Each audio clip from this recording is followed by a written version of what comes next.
In chilly weather, there is nothing better than a warm melt in your mouth homemade stew. And here in partnership with Canadian Tire, Canada's kitchen store, with their one-pot recipe for a hearty beef stew is our good friend Sarah Lynn Cochon.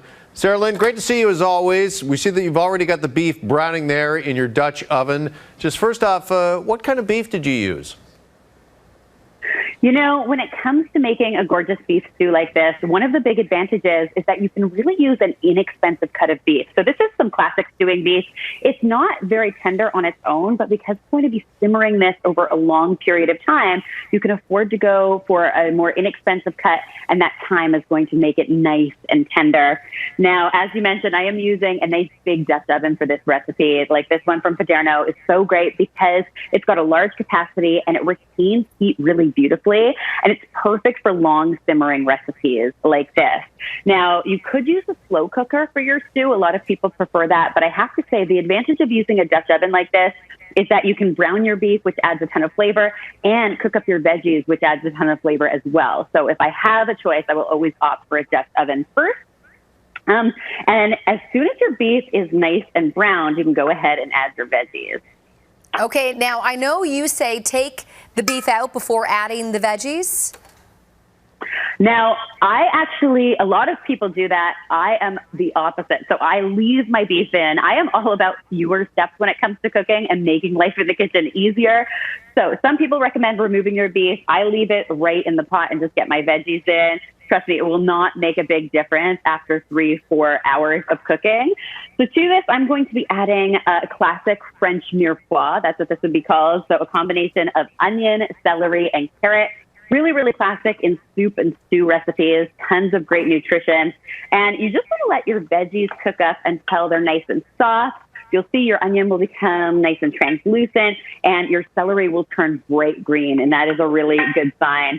That means it's time to go ahead and add your garlic to this. Now, I have to say, one of the glorious parts about garlic these days is that since so many of us are working remotely, we don't have to hold back. We can really go for 3 or 4 cloves in a recipe like this. The other great advantage here with our garlic is that this is going to be cooking over several hours, so you're not going to get that really intense bite. Your garlic's going to have a chance to mellow out a little bit. Once your garlic is in the pan, you know it's ready when it becomes really fragrant and it sort of fills your nostrils with that gorgeous aroma. And that means it is time to add your red wine to this. Okay, as you're adding a little red there, for those that do not want to cook with alcohol, is there an alternative, Sarah Lynn?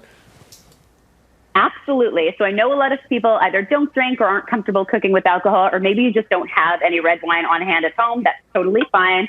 I love the red wine because it adds a nice depth of flavor, and most of the alcohol evaporates completely. We're only using about a quarter cup in this recipe anyways, but if you want to skip the wine here, I would highly recommend adding a tablespoon or 2 of tomato paste. So tomato paste has this really intense umami flavor that is a perfect substitution here. It'll give you a slightly different flavor profile, but it will still be really, really delicious. All right, now it's time for the potatoes. Our next Yellow is a step classic. You prefer russets? Yes. So traditionally in a stew like this, people use yellow potatoes. And the reason for that is because yellow potatoes tend to hold their shape a little better during the cooking process. But I myself am partial to russets. And the reason is russets are really starchy, and while they tend to fall apart during the cooking process, they also thicken up your stew slightly and give it a really nice texture. So it really doesn't matter what kind of potatoes you use in your stew. They're going to be delicious either way. But definitely russets are my potato of choice. Now, once you've got your potatoes in the pot, you can go ahead and add the rest of your ingredients. So I have got some beef broth headed in here. It's important to use a nice quality beef broth because, of course, it's really going to make up a huge part of your beef stew. So use something that's a nice quality. You may want to use reduced sodium. It's totally up to you. I'll be honest, I go for it with the full sodium, but it depends on whether you're watching your sodium or not. Now, to your beef broth, I am also going to be adding a little bit of Worcestershire sauce. Worcestershire adds this incredible umami flavor and almost like even more beefiness to a stew like this, so I highly recommend adding it. And then my final ingredient I'm going to be adding here is some fresh thyme. All right. Any other herbs that you add to this stew at all to give it a little extra kick? Yes, so there's so many different fresh herbs you can add to a stew like this. You could swap in some rosemary, a little bay leaf, some fresh oregano, or even some sage. Each fresh herb that you add is going to change your flavor profile a little bit, but that's a good thing. You can get some different tastes happening. I love fresh herbs in my cooking, but if you want to use dried, you definitely can. Just remember, dried herbs are quite a bit more potent than their fresh counterparts, so you want to use quite a bit less in your cooking. Now, at this point, we just want to bring this yumminess to a boil.